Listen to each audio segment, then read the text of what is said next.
ngokuthanda kwakhe sifazake njengoba sikhona nje singaba ngafanele kodwa ngokuthanda kwakhe sifanele kodwa ngokwethu asifanele uShembe wabe ngumuntu othandwayo ezulwini wahamba noNkulunkulu uNkulunkulu wamphendula akabe saba umuntu wasemhlabeni wayeseba uNkulunkulu wayeseba umakoti wasezulwini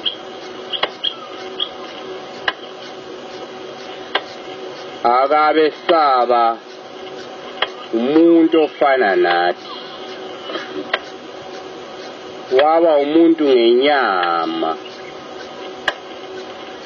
kodwa ngaphakathi kwakhe kwase kuNkulunkulu ungoshadile wasezulwini ukhona incwadi yakhe lapho esho njalo khona ethi angithanda ukona mina ngoba ngikhonza inkosi enkulu uthi futhi le nkosi engikhonza iyangithanda nami futhi ngiyayithanda yathi uma ingibiza ukuthi angizoyikhonza nami ngavuma ukuthi ngizakuyikhonza uthi-ke angisalindele lutho oluyintokozo yenhliziyo yami ngaphansi komthunzi welanga ngaphandle kwalokho iyokungimukelisa khona inkosi uthi umkhethi omuhle wasezulwini owangembesa ngezingubo zedili owangikhetha phakathi kwabaningi wangembesa ngezingubo zedili umkhethi omuhle wasezulwini owangikhetha kwabaningi wangembesa ngezingubo zedili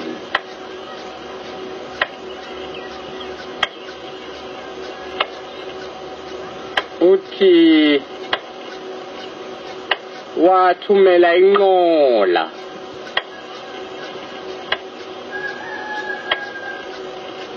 yobukhosi bakhe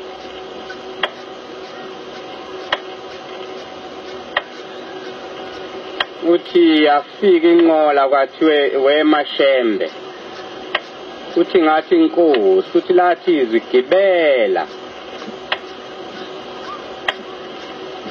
namhlanje ngizokujabulisa namhlanje ngizokuthokozisa uthi ngase ngiyagibela kule nqola yasezulwini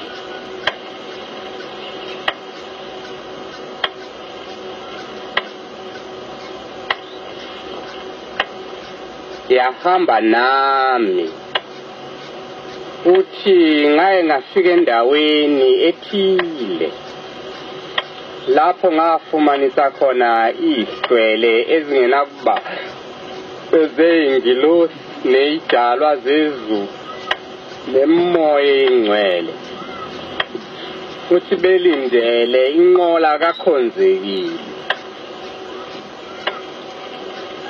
belindele inqola kakhonzekile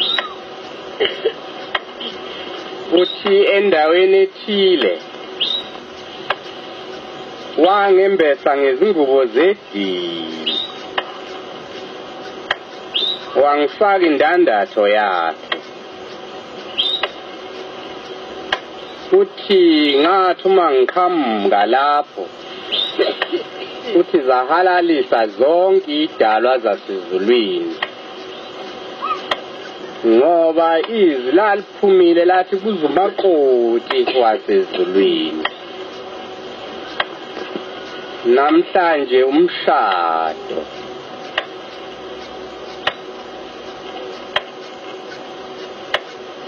kuza umakoti wasezulwini uthi bathi ke uma beyibona inqola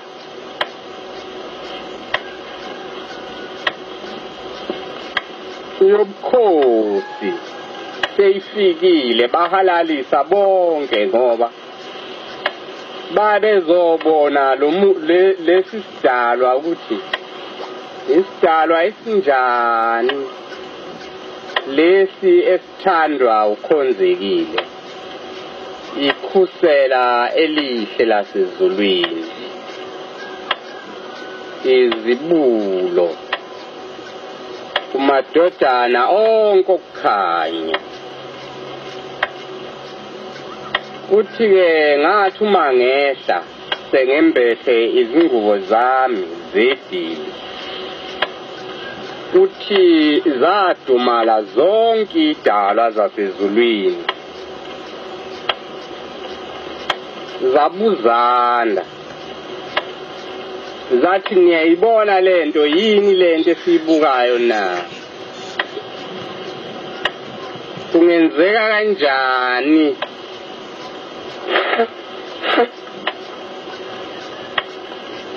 ukuthi lezi ingubo sonke besikade siyilindele zembeswe umuntu na ovele emhlabeni na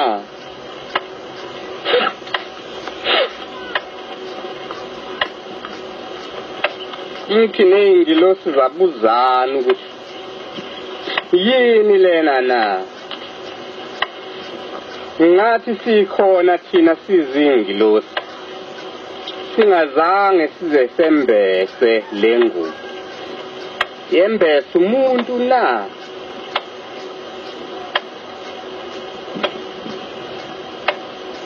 lento yenzeka kanjani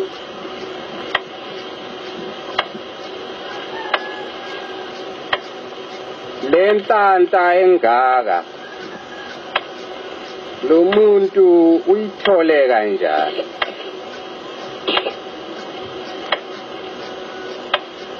uyizuze kanjani lenhlanhla engaka na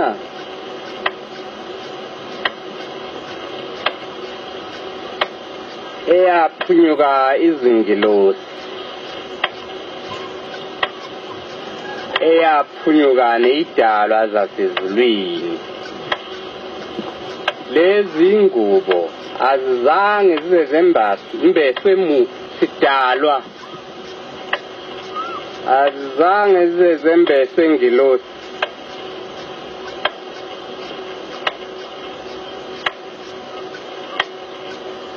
zimeme zeni zonke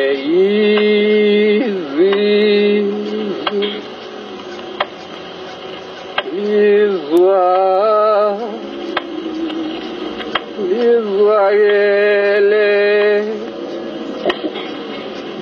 lelo lizwi laphakade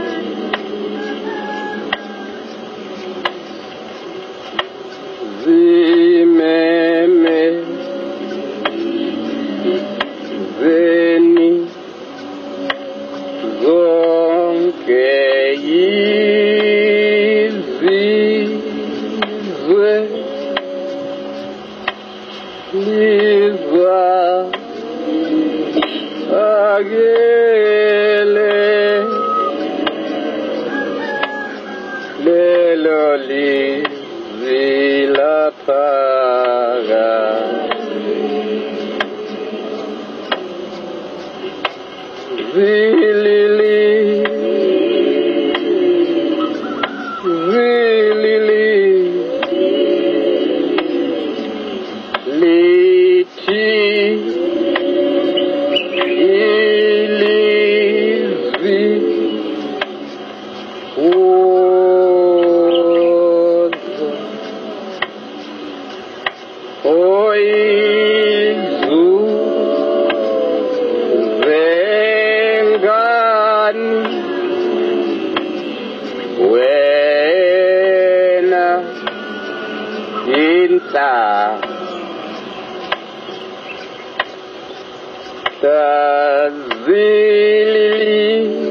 Zasho njalo ingilosi zathi sitshele nathi lenhlanhla engaka uyizuze ngani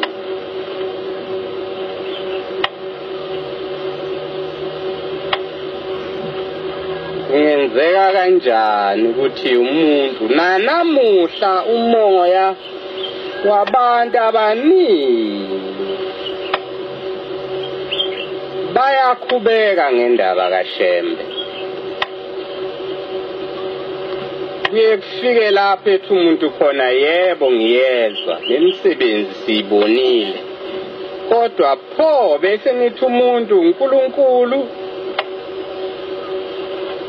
Kungenzeka kanjani lokho? Ngoba lo mprofeti wenu nani mthanda, nemisebenzi yakhe ayenza nithanda, pho seningathi uNkulunkulu. Nezingilosi zasho njalo zathi lento ingenzeka kanjani. Lezi zingubo zedili azikaze zembeswe umuntu, ney'ngilosi kayizange zizembathe. Lo muntu nenhlanhla enjani?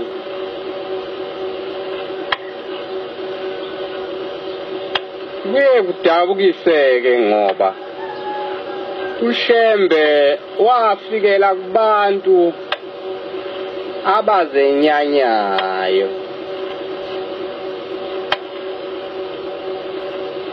abantu abangazithandi, abazenyanyayo.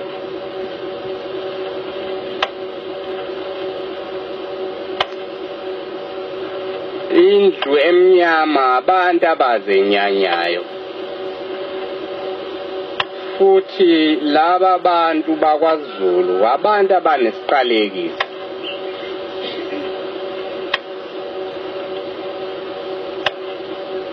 Kodwa uma efika uShembe wafike wathi uzoqeda iqalekiso.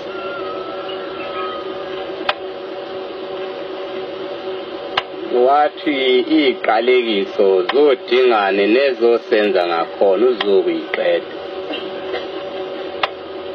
Siyethemba maNazaretha ukuthi ngoba Inkosi yakusho yona ngomlomo wayo kuyokwenzeka. Kodwa uma ubuka abantu bakwaZulu njalo ushawe uvalo ngoba akucaci. Kimina muntu womhlaba ngiye ngithi uma ngicabanga inhlanhla laba bantu ababa nayo, uma ngibuka ukwenza kwabo ngishawe uvalo njalo, ngoba umusa kaNkulunkulu uma umuntu ewuchiliza kulandela uswazi. Lelizwe lakwaZulu uShembe walihamba lo, akukho ndawo lapho engahambanga khona. Ehamba ngenyawo, athi angifuni ukuhamba ngesitimela ngoba funa kube khona abayothi abazange baze bangibona.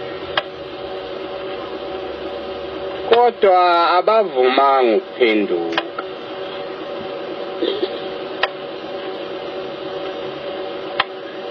Abavumanga ukuphenduka. Inkosi uSolomoni uShembe wambiza wathi mntanami Solomoni woza, ngizokugcoba ube inkosi emoyeni, ngoba lezi zizwe oyibonayo zikhonze ngaphansi kukaZulu, zikhonze ngegazi, kodwa emoyeni abukho ubukhosi bakwaZulu. Lezo zizwe phambi kaNkulunkulu senamakhosi azo, ngamakhosi azo, ngamakhosi azo. lezi zizwe nasihlanganisa ngegazi. Okwesibili nahlangana namabhunu umpande, wahlangana namabhunu wabulala uDingane ngesandla sesizwe esimhlophe. Kanti naye uDingane bebulele uShaka, kanti naye uShaka bebulele uSigujana.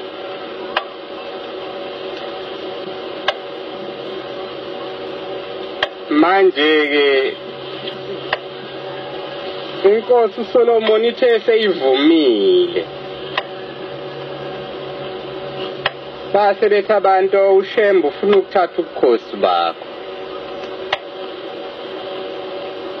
Wayesesaba, wayesethi ke uShembe kuye, uyabona mntanami, bengithi ngizokubusisa ubukhosi bakho ngikuqinise. Manje ke ubukhosi bakho abusasebonakele,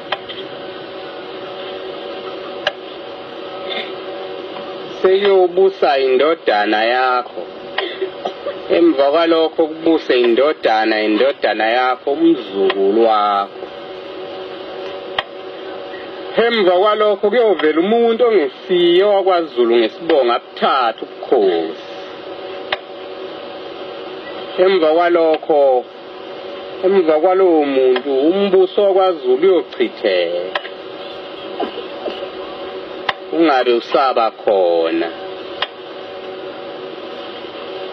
Emva kwalowo muntu oyothatha ubukhosi umzukulu wakho. Manje ke uthe uma Inkosi uSolomon esekhotheme kwavela unyanga izizwe. Emva kwanyanga izizwe kwase kuvela uZwelithini. Bonke intamo zabo ziwuqotho. Lo uZwelithini bemthandathanda uShembe, kodwa emthanda njengento eyumdlalo. Kodwa izwi lathi emva kwakhe kuyovela umuntu ongesiyo wakwaZulu eyothatha ubukhosi. Nebala sithe sibona kwase kuvela uButhelezi. Lokhu ukuthi uZwelithini inkosi sekuyinkosi ngegama nje, ubukhosi sebukwaButhelezi.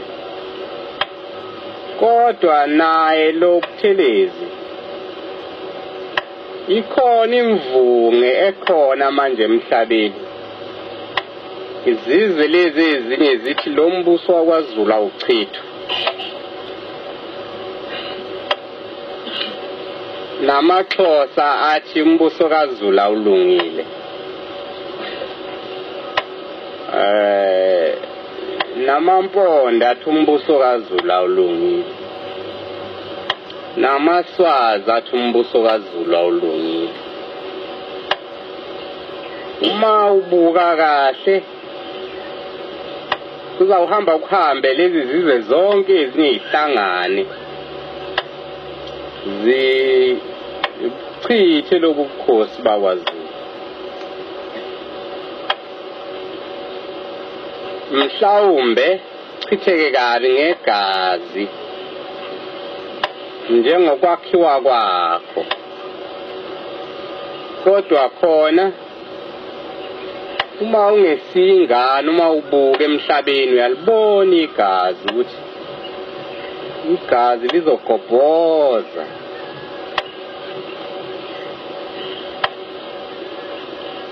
Kwezinye indawo sekuqalile. Ma uthi ungwakwaZulu noma ukhuluma isiZulu usuyabulawa. Yonke leyo nto uthando lukaNkulunkulu abalulahla.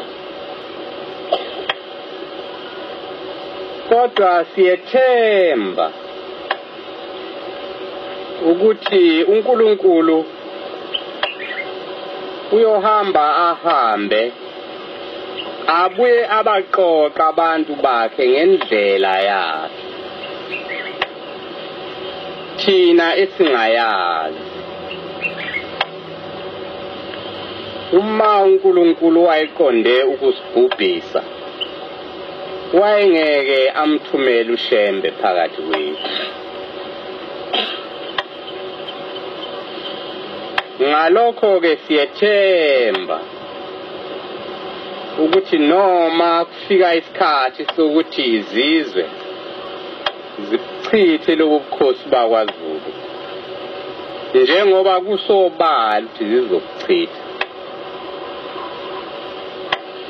kodwa uNkulunkulu uyawubuye asiqoqe ngendlela ethile yakhe esingayazi thina. Ngikhuluma ke ngendaba yokuthandwa uNkulunkulu. Laba bantu nabo babe njalo. uNkulunkulu wayebathanda.